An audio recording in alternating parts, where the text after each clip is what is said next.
It's been quarter of a century already. The wounds are still open and sore. Srebrenica genocide, the worst atrocity on the European soil since World War II, leaves us divided even to this day. With a great honor, I would like to welcome one of the loudest voices. I'm not mistaken if I say probably the most crucial voice out there when it comes to the dark times called the 1990s Balkans. CNN's international correspondent Christiane Amanpour is joining us from London right now. Christiane, welcome to the program. Ika, it's good to be with you, especially to talk about 25 years since the massacre at Srebrenica. Thank you, Christiane. There are so many unanswered questions, and even if we do try to answer those difficult questions, I'd like to call them the obvious questions. Somehow the context is misunderstood or interpreted in the way each person chooses to interpret them for themselves. This is why I felt it's really important to try to find these answers with you, someone who stands for truth and impartiality. Christiane, last year you have dedicated a piece to Srebrenica called "The Srebrenica Genocide Was a Defining Moment." Now, what did you mean by that, and who made concern? Well, Ika, the war in Bosnia was a defining moment for our generation and was the most defining moment in terms of Western collective security since World War II. Many generations grew up on the idea and the imperative, the moral imperative of that slogan, never again, after what happened to the Jews and others who were killed during World War II. 6 million people perished, and there was a terrible war to make sure that ideology, the Nazi ideology, did not triumph in the end and was beaten back. And there was a denazification process. And as I say, never again was the context in which I came and my generation came to Bosnia when the war broke out. And we could not believe what we were witnessing. We were witnessing not just a war, but we quickly understood that we were witnessing an ethnic cleansing and a genocide. And we had to put it in context, call it for what it was, not make any false equivalences either in fact or in morality, and just tell the truth. And by doing that, we became participants, I suppose, in the story. But what we were doing was bearing witness. And that was the most vital thing that we could do, because never again was happening in the 90s in the Balkans, which is in Europe, which, you know, just more than a decade ago had hosted the Winter Olympics. So it was a big deal. And what happened there in Sarajevo, in all the cities and towns and villages, including, of course, finally in Srebrenica, defined our generation and how we look at collective security and, of course, the moral thing to do. And we have to mention, when you already mentioned never again, Rwanda happened a year prior, Srebrenica, then Srebrenica happened, and we said never again. But we see again that this is happening again. Now we can mention Myanmar and the minority, Muslim minority Rohingya. When is never again really never again? Well, Ika, that's a very good question. And, you know, despite the fact that we bear witness to the truth, we show the pictures, we talk to the victims and to all sides, we get the story, we are journalists, and there are many others, human rights organizations, NGOs, you know, activists, many others try to get the truth out. It comes down in the end to political leadership and political will. I'm absolutely convinced of that. I may not have understood that as much in the 90s in Bosnia. I understood, of course, that the great powers refused to intervene. The United States, Britain, France, no country wanted to intervene. And they gave us this mantra that all sides are equally guilty, that this is centuries of ethnic hatred, and we can't do anything about it. Well, we knew that that wasn't the whole story, that all sides were not equally guilty, that there had been as much living in harmony as there had been conflict in those centuries of ethnic rivalry. And so we didn't buy that story, and we tried to tell the truth. And I would say that, you know, clearly the intervention of the world was too late. it clearly, you know, 3 years into the war, and it took that final and terrible massacre at Srebrenica to concentrate the minds of democracies who had built the post-World War II landscape and who sought to export their values of democracy and freedom and ethnic tolerance and religious pluralism and all of that around the world, and yet they weren't prepared to defend it even in Europe's backyard. And so, you know, finally they did intervene. And because we would not let these democracies any longer hide their faces from the wholesale slaughter of civilians, I think we also had a preemptive effect in Kosovo, that the world decided to intervene in Kosovo before it became a full-blown genocide. So that's on the positive side of what we can do by raising, you know, awareness and the truth. Again, way too late. But you mentioned exactly Rwanda, when there wasn't a tipping point of journalism there, when the world again didn't want to intervene, when the Security Council could not come up with a unified action or strategy and just left it, and we saw the result there. Nearly 1 million people in Rwanda killed on the basis of their ethnicity and their religion in under 3 months. I mean, just think about it. And so that's the dark side. Now, in between, it takes political leadership. And you're absolutely right. Even today, as you know better than I do because you're living there, the war is over in the Balkans, in Bosnia, but the peace is not cemented. And there's so much and so far to go still. And I will take you to that moment. But before we go there, I would like to take you to 2 defining moments of the 90s in the Balkans, your moments. First of all, 1995. You met then General and now the convicted war criminal Ratko Mladic.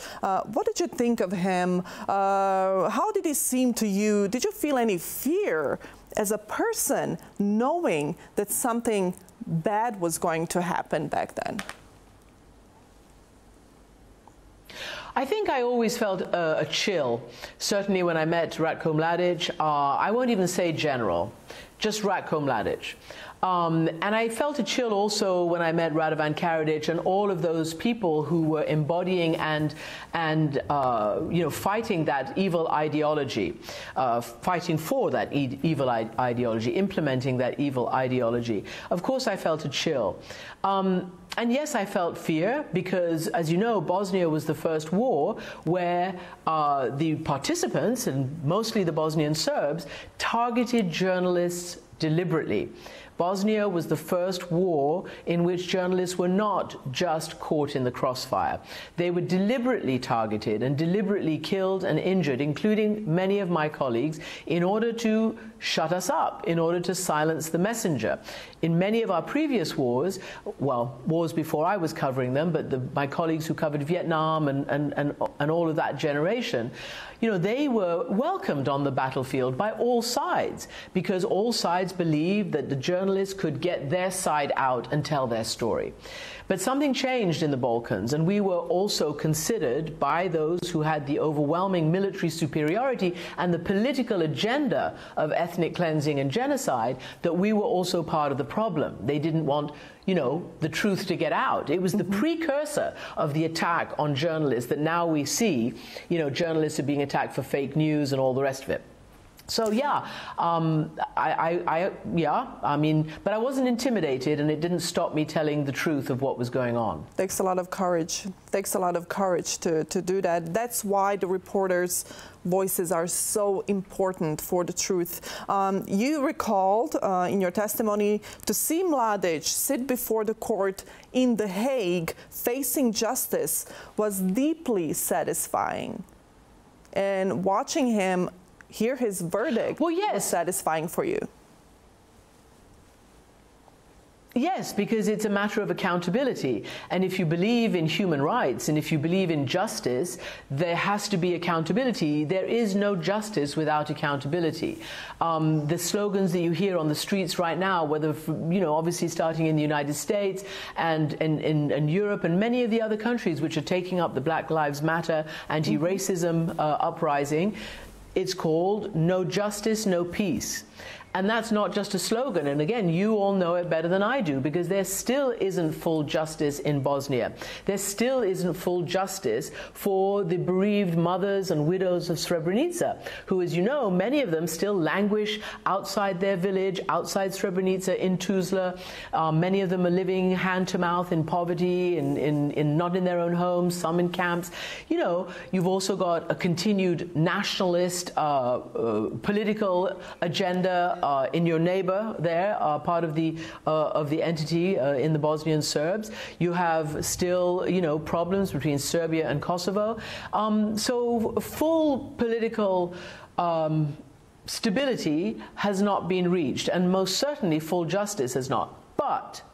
But some has, and the most responsible, the key figures who conceived and implemented this reign of terror, have been brought to justice in The Hague. And for me, that is what's satisfying, not on a personal level, on a human rights and on a accountability level. But is the justice met if today in the Balkans we still see division over this matter? Now the streets, schools, entire communities are named by convicted war criminals in order to preserve their so-called legacy. Now the highest politicians, highest political leaders are denying genocide and refusing to call it what it is, and I'll include several names. President of Serbia, Aleksandar Vučić, Serbian Prime Minister Ana Brnabić, member of Presidency of Bosnia and Herzegovina, Milorad Dodik, which is obviously the last stage of genocide in Bosnia and Herzegovina. And we also see glorifying genocide by certain communities and certain groups. No, I do not think that the terrible crime, massacre in Srebrenica, was a genocide. You must know that unless you take this step, the chances of you joining the European Union are very slim, aren't they? I don't know that. Because it was a hideous crime. It was a war crime. I am not happy because of it. It wasn't done in the name of Serbian people. And Serbs cannot be collectively be blamed for what happened there. Two courts, the International Criminal Tribunal for the former Yugoslavia and the International Court of Justice, both ruled that it was genocide. Okay. And you won't accept it. I do not think it was a genocide. You're rewriting history, aren't you? Trying to rewrite history. I do not think it was a genocide. I think it was, but let me just say, it seems like, I think it was a terrible, terrible crime. But genocide is basically when you are, genocide is when you are, killing the entire population, the women, children, and this was not that case. Ja ne sporim da Bošnjaci imaju pravo da posmatraju istoriju, prošlost onako kako on misle.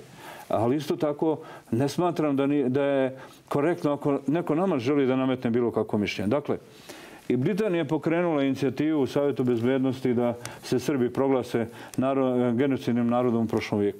Rusija je stavila veto. Ja to poštujem. Hvala Putinu. Hvala Putinu za to. A to istovremeno vrijeđa Bošnjake. Ne vrijeđa. Zašto vrijeđa? Jer se pozivaju na odluke Haškog tribunala i Međunarodnog suda pravde da u Srebrenici bio genocid. Britanska inicijativa nije bio genocid. Britanska inicijativa vrijeđa Srbe, zato što je postavljena kao tako. Gospodine Dodik, može to se i tako posmatrati? Ko je pravi Milorad Dodik? Onaj koji je govorio da se u Srebrenici desio genocid. Opet ista priča. Nije ista priča, hoću ja vas ovo da pitam. Da Ratko Mladić i Radovan Karadžić treba da idu u Hag, ili onaj Dodik za koga su Mladić i Karadžić heroji i koji kaže da se u Srebrenici nije desio genocid? Ja priznajem da sam imao neki ranije pori povjerenja u međunarodnu zajednicu. Kad sam se uvjerio da su to obično špekulanti, a značajan broj njih oštapleri koji su ovdje pokušali da nam nametnu neke istine, onda sam naravno i promijenio svoj stav o tom. U Srebrenicu sam otišao da bih se poklonio žrtvama.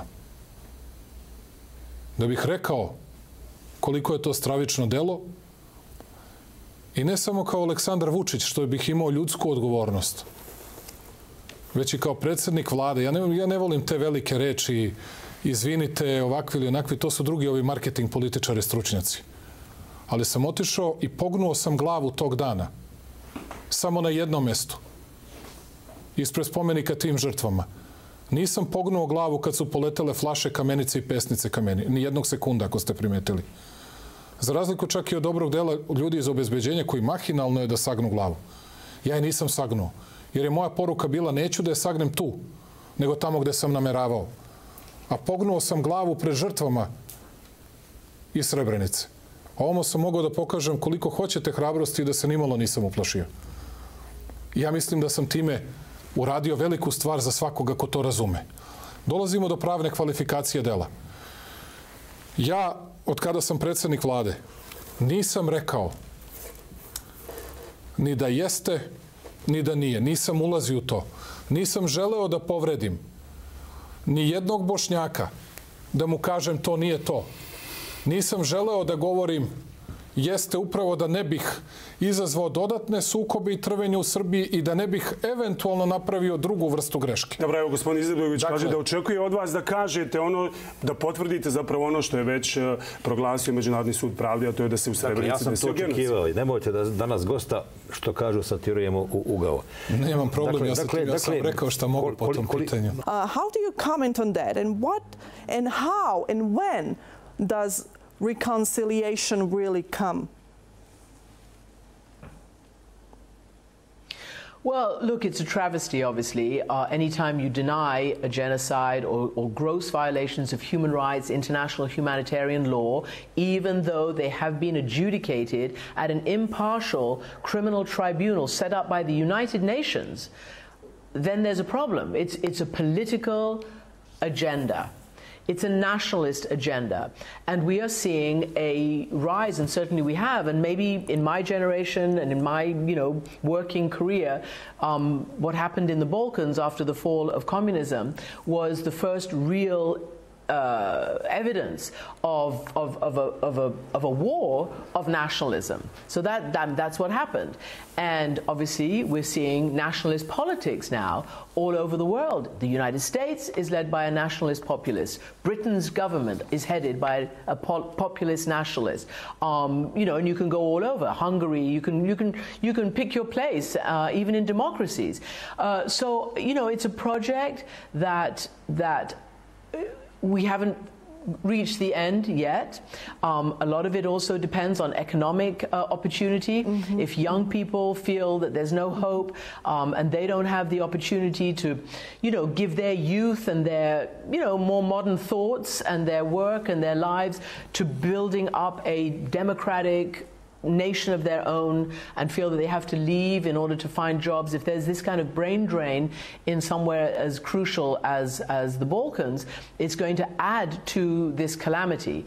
But I think the only thing we can do is just keep trying and keep trying to keep the attention on and keep the accountability and keep trying to fight for justice and just hope that those who become elected as the years go on, it's a long, generations-long project. Just look at Germany. Now that we're seeing in Germany, for instance, stories about how after the Second World War, obviously there was a massive denazification process. There was also a massive help from the United States called the Marshall Plan. And they built the most robust democracy in Europe out of the ashes of that fascism, that murderous fascism. They also had to completely reform their police force, their police and security force. But it's a project that took decades. Leadership. And I know that we're 25 years on from Srebrenica. Well, of course, leadership. That's what I was trying to get at when I talked about the young. That's where the hope is.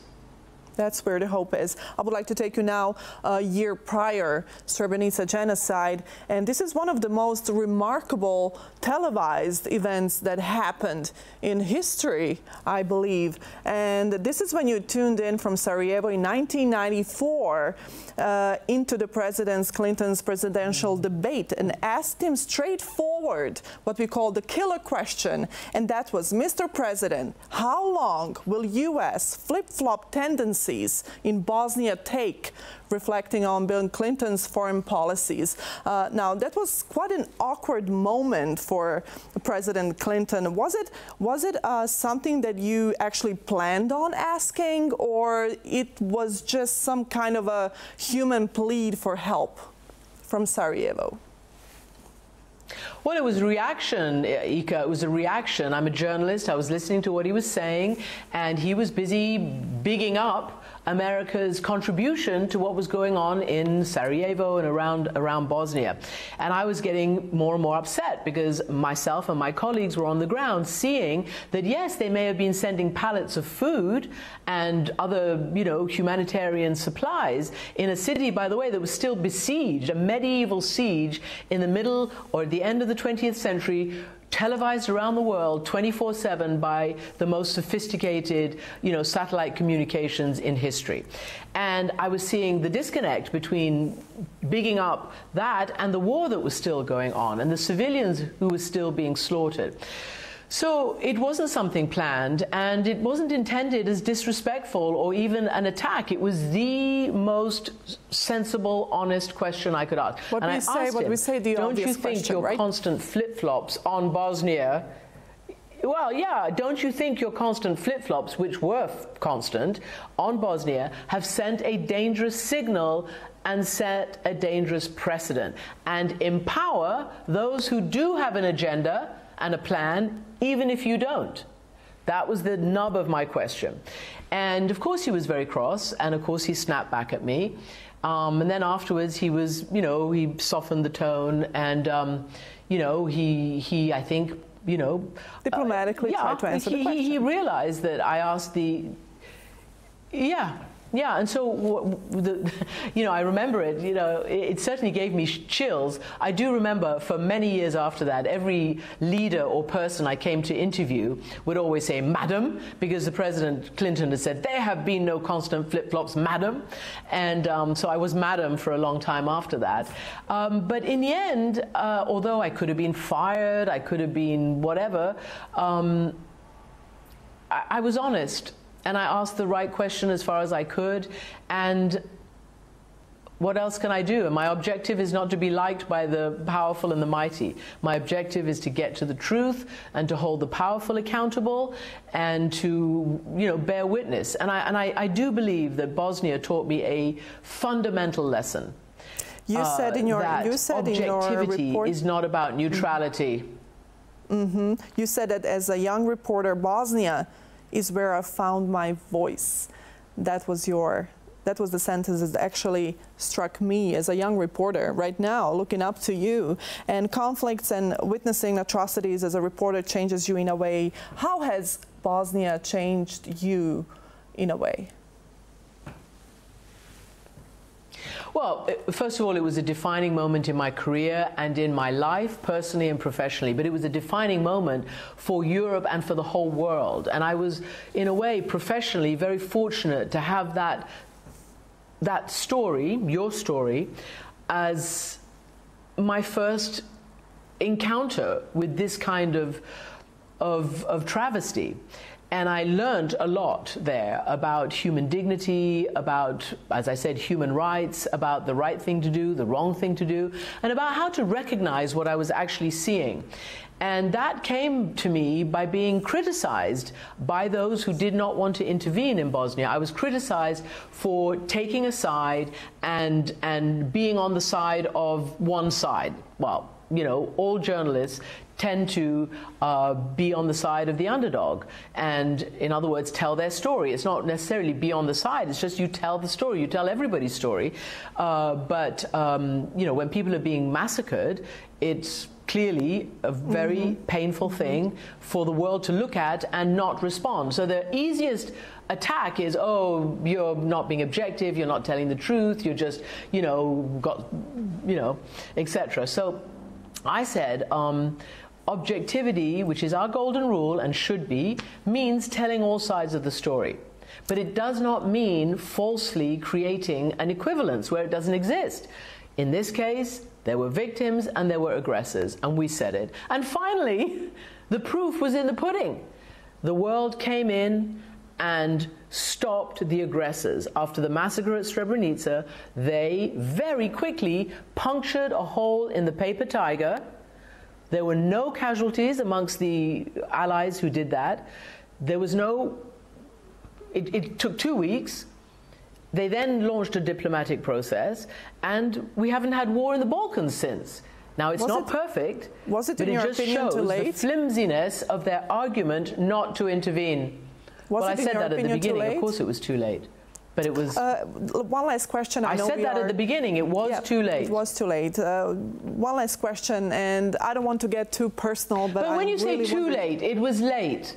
It was late, but never too late, because there are still lives saved in the end and the war stopped. And that was important, that no more children, no more innocent people were getting killed. I don't want to get too personal, but I do have to ask this question. One question that my colleagues and I myself struggle with when we are in difficult situations. Did you ever cry, Christiane, in your private time when seeing something like that, when going through Bosnian war? Did you ever sit back and cry?